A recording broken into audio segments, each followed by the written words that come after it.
Today we're covering one of the most important chapters in the entire book, Communication When Crisis Strikes. Up until now, we've analyzed crises.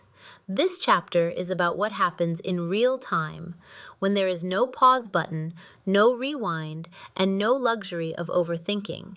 In a crisis, communication is not supportive. It is the strategy. When a crisis hits, three things happen simultaneously. Operations freeze or shift. Public perception forms instantly. The narrative begins without you. That third point is critical. The public will form conclusions before you finish your first meeting. So the real question becomes, are you shaping the narrative or reacting to it? What do you think damages an organization faster, the event itself or a bad response? Chapter 6 is very honest about the stakes. There are only three endings: destroyed, weakened, or strengthened. The difference between weakened and strengthened is rarely the crisis event itself. It is almost always tone, speed, accountability, clarity. Communication determines trajectory. Before a crisis, organizations beg for coverage. After a crisis, they beg for breathing room. Media attention multiplies, social media accelerates, 24-hour news cycles intensify. Here's the mindset shift. The media is not the enemy. They are a distribution system. If you treat them like adversaries, they will find other sources. Best practice.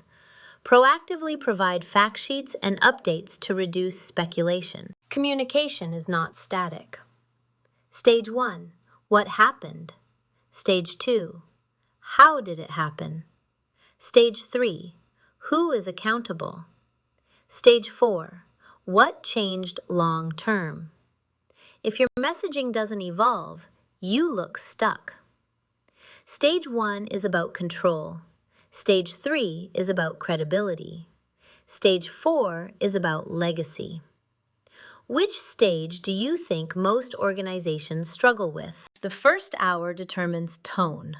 Speed is powerful, but speed without accuracy destroys trust. Best practice: acknowledge quickly, update frequently, never speculate. The phrase "no comment" doesn't protect you. It implies guilt. Instead say, "We are verifying facts and will update you within the hour." Set update intervals, every 60 to 90 minutes during active crisis. Internal and external messaging require different voices, but they must stay consistent in facts.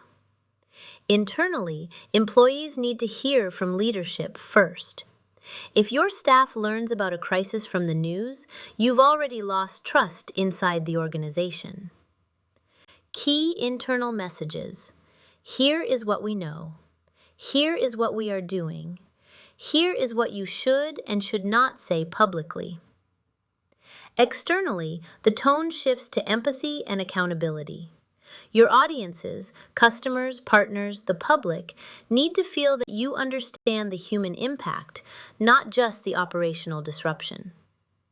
Internal trust is the foundation of external credibility.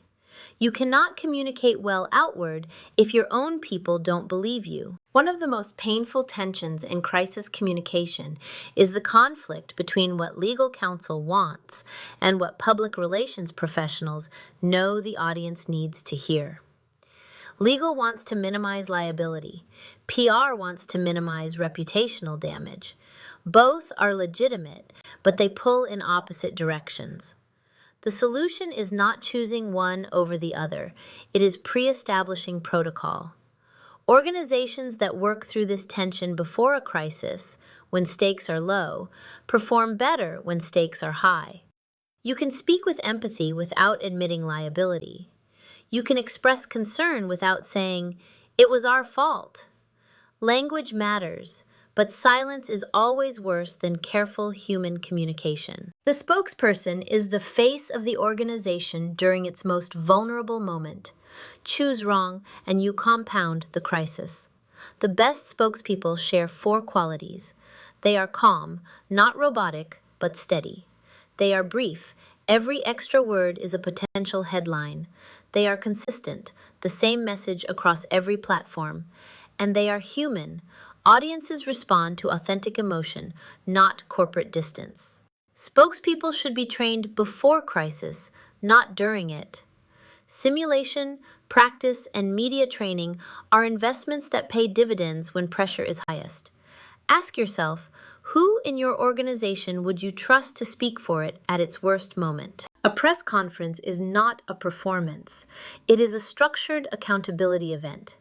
Done well, it conveys control. Done poorly, it amplifies chaos. Every press conference should have a clear objective.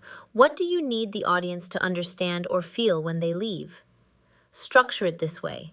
An opening statement that acknowledges the situation. Your key messages, 3 at most. A Q&A period where you stay disciplined. And a clear closing that signals your next communication point. Avoid winging it. Even under extreme time pressure, 10 minutes of preparation is better than 0. And always end with what comes next. This signals ongoing responsibility. Media interviews during a crisis have a predictable structure. Journalists will push on 5 pressure points. What was the harm? What caused it? Who is accountable? What are you doing long term? And what safeguards will prevent recurrence? Your job is not to avoid these questions. It is to answer them honestly, within the boundaries your legal team has approved. The most dangerous interview mistake is speculation. If you don't know, say so, but follow it immediately with what you do know and what you're doing to find out. Speculation creates new headlines. Discipline creates credibility. Preparation is everything. Know your 3 key messages. Bridge back to them consistently. Decision-making during a crisis must be systematic, not improvised. A decision flowchart creates clarity when clarity is hardest to find. The sequence looks like this. First, confirm what you actually know. Second, determine whether you need to speak publicly now. Third, identify your spokesperson.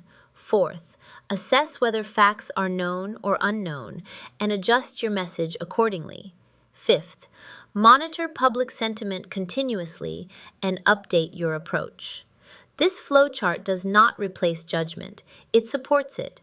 When adrenaline is high and information is incomplete, a pre-designed framework keeps communication teams moving in the same direction. Organizations that skip this step often find themselves saying different things to different audiences, and that inconsistency becomes the story. A sincere organizational apology has 4 components, and missing any one of them turns it into a liability. First, acknowledge the event specifically. Not mistakes were made, but this happened and we are responsible. Second, accept responsibility clearly. Vague language signals evasion. Third, express genuine remorse, not for getting caught, but for the impact on real people. Fourth, commit to specific corrective action. What changes? By when? How will you measure it? Apologies that check all 4 boxes tend to rebuild trust. Apologies that miss even one often make things worse. The public is remarkably good at detecting when regret is performed versus felt. Chapter 6 is direct about what organizations get wrong, and the list is consistent across cases. Delay. The instinct to wait until we know more is understandable, but waiting too long seeds narrative control. Something beats nothing. Blame shifting. Pointing fingers at others, especially in the early stages, signals weakness and deflects accountability without eliminating it. Silence. No comment is never neutral. It is always interpreted as guilt or indifference. Inconsistency. When different spokespersons say different things, the contradiction becomes the story. Each of these mistakes is preventable. They stem not from bad intentions, but from lack of preparation. That is why everything we've covered this semester leads here. Crisis communication challenges look different depending on organizational size, but neither large nor small organizations have it easy. Large organizations face coordination challenges. Multiple departments, legal teams, PR firms, and leadership layers must align quickly. The risk is contradiction, delay, and bureaucratic paralysis. Small organizations face capacity challenges. One person may be handling communications, operations, and legal concerns simultaneously. The risk is overwhelm and improvisation. The solution in both cases is the same: pre-crisis planning. Large organizations need cross-functional crisis protocols. Small organizations need simple, clear playbooks that any staff member can execute under pressure. Size is not an excuse. Preparation is always possible at any scale. Here is the reframe that changes how we think about crisis communication entirely. A crisis is not just a threat to manage. It is a moment of maximum visibility, an inflection point where reputation is either damaged permanently, weakened temporarily, or, in rare but real cases, actually strengthened. Organizations that communicate with speed, honesty, empathy, and accountability during crisis sometimes emerge more trusted than they were before. Because the public understands that organizations are human, what they do not forgive is dishonesty, evasion, and indifference. Crisis is strategic reputation architecture. How you respond is a design decision, and design, unlike events, is within your control. Let me pull the chapter together with the key takeaways. Communicate fast. Something is always better than silence. Lead with empathy. Acknowledge human impact before operational detail. Coordinate internally. Employees must hear from leadership first. Collaborate with legal. Establish protocol before crisis, not during it. Apologize sincerely. All 4 components, no shortcuts. And never speculate. If you don't know, say what you're doing to find out. These are not abstract principles. They are practical decisions that communicators make in real time under real pressure. The preparation you do now determines how well you'll execute then. I want to close with a thought that I hope stays with you beyond this course. When a crisis strikes, 4 things are within your control: your tone, your speed, your clarity, and your integrity. The event itself may not be. The media coverage may not be. Public emotion may not be. But those 4 things, tone, speed, clarity, integrity, belong to you. And in my experience studying crisis cases, the organizations that hold on to those 4 things, even when everything else is falling apart, are the ones that survive. Communication is not just a professional skill. In crisis, it is a form of leadership. And leadership is a choice you make every time you open your mouth. Take that seriously. It matters more than you know.